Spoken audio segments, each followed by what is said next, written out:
Pessoal, vamos agora para o cenário internacional, um tema que tratamos sempre aqui no Boletim, porque é importante para o mundo todo, a guerra da Rússia contra a Ucrânia. Hoje, o presidente russo, Vladimir Putin, disse que assinou um decreto para impor a lei marcial nas 4 regiões da Ucrânia, anexadas ao território russo em setembro. E aí, além disso, diversas regiões do país, incluindo a capital Moscou, foram colocadas em alerta máximo. As declarações foram durante uma reunião do Conselho de Segurança Nacional. E aí, para a gente falar mais sobre esse assunto, o que significa isso tudo, a gente vai conversar com o analista de inteligência qualitativa da Fundação Getúlio Vargas, o Leonardo Paz. Boa tarde, Leonardo, seja bem-vindo. Está me ouvindo bem? Ah, mas eu não estou ouvindo o Leonardo. Será que a gente consegue ajustar aqui a comunicação com ele, pessoal? Vamos ver aqui. Seu microfone está ligado, Leonardo? Tudo certinho por Oi, aí? funcionou agora? Ah, agora Alô? perfeito. Estou te ouvindo perfeitamente. Vamos lá, então. Bom, eu quero já começar. Eu gostaria que você explicasse para a gente o que significa na prática esse decreto de lei marcial. A ideia é criar como se fosse quase que um estado de exceção, em que, de certa maneira, não só exatamente o presidente Putin, mas as lideranças locais tenham mais poder de ação. Isso significa poder de restrição de movimento das pessoas, aumento de poder de polícia, de revistar as pessoas, de procurar determinados sabotadores, terroristas, enfim, de tentar reorganizar um pouco a economia e determinar como determinadas fábricas ou outras equipamentos econômicos possam redirecionar sua produção para o esforço de guerra. Então, é basicamente um esforço de guerra total nessa região. Há uma preocupação grande, inclusive, com a questão da segurança, né? Com a garantia que vão ter mais poder de polícia né, dessas regiões. A gente viu agora, recentemente, a explosão da ponte que ligava ao território russo à Crimeia, com uma coisa muito séria, o que levou agora os russos a fazerem todo esse ataque recente à Ucrânia. Então, é mais ou menos isso, né? É reforçando que naquela região ocupada, que é o alerta máximo, né? E na região que é russa de fato, ou pelo menos que não foi a região recentemente anexada, próxima desse território da Ucrânia, tem um alerta médio nesse momento. Sim, perfeito. Agora, Leonardo, este alerta máximo para as regiões russas, o que ele representa para o país em si? Para o país Rússia, ou para o Isso, território Ucrânia. para o Porque, país vamos russo. lá, para a Rússia. Para a Rússia, representa, no final das contas, que eles estão cada vez mais entrando na guerra. Né? O Putin ele brigou muito no início, dizendo que eles basicamente tinham uma operação especial em andamento, não era uma guerra. Prenderam muita gente em função disso. A gente viu até uns casos interessantes de repórteres em cadeia nacional levantando, enfim, placarezinhos, né? Sinais mostrando que estava em guerra e foram presos, por isso demitidos, enfim. Então era uma narrativa do governo que não era uma guerra. Quando eles fizeram a mobilização parcial agora, tem cerca de um mês mais ou menos, aquilo começa a atrapalhar um pouco essa narrativa, dizendo, olha, a coisa está ficando um pouco mais estranha, está com mais cara de guerra do que com uma operação especial, uma coisa pequena acontecendo ali na fronteira.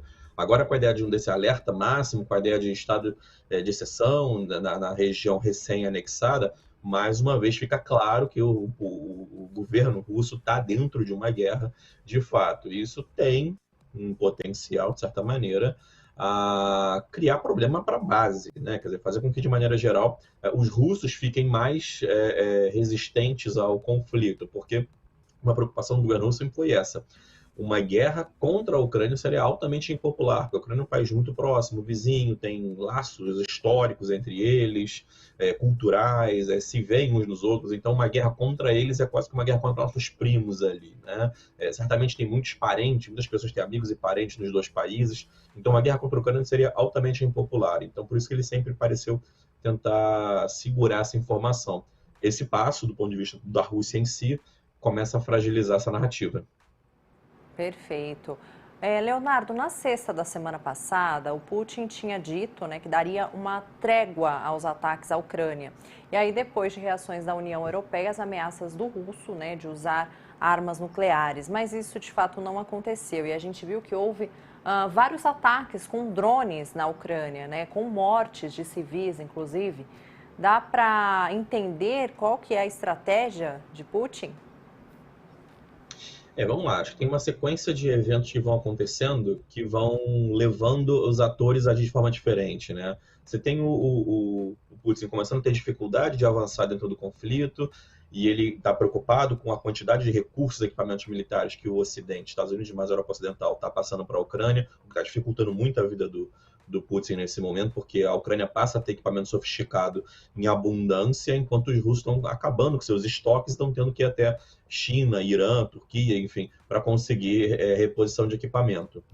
Até a Coreia do Norte, recentemente, a Rússia foi comprar com eles. Então, que não são os equipamentos mais sofisticados que eles poderiam ter. Então, isso é uma questão.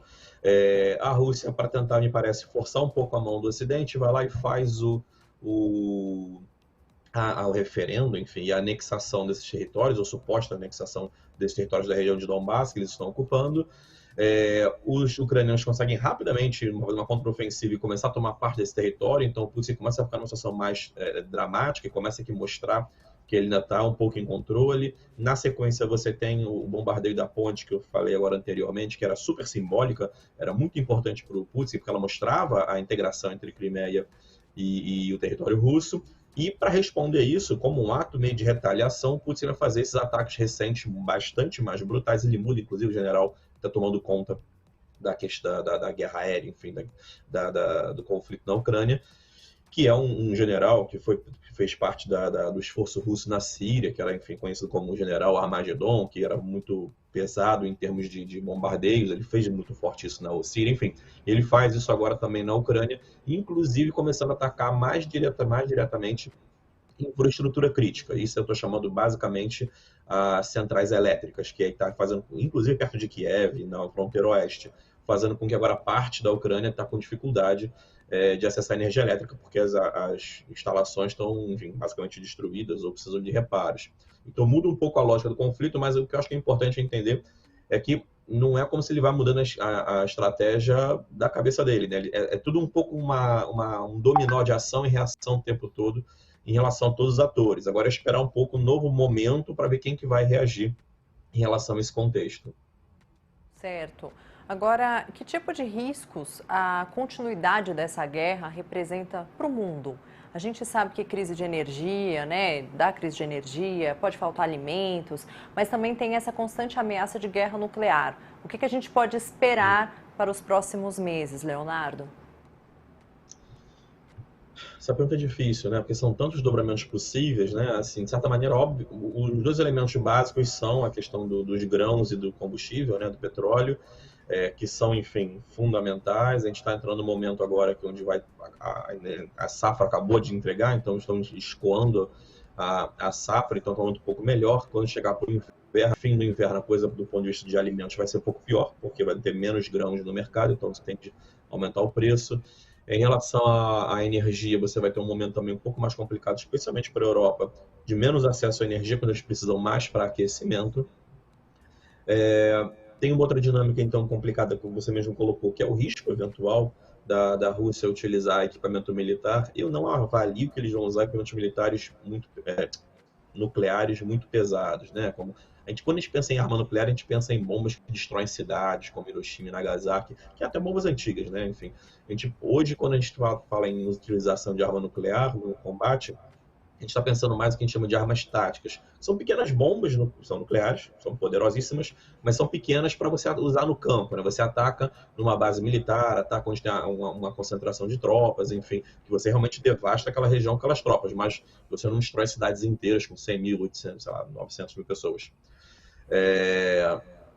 Esse é um risco viável, né? Quer dizer, na medida que o Putin começar a perder mais territórios, caso ele venha a perder mais territórios, ele pode ficar encurralado e acabar usando esse tipo de recurso, que para mim seria horrível, né? Porque isso mudaria um game changer, na minha opinião, dessa guerra, fazendo com que o Ocidente talvez entrasse um pouco mais no conflito. Não militarmente, mas agressivamente, e fizesse com que os russos, mais importantes, para encerrar aqui, perdesse apoio de outros países como China e Índia, que são fundamentais para eles nesse momento. Perfeito. Conversamos com Leonardo Paz, professor da Fundação Getúlio Vargas. Muito obrigada. Até uma próxima.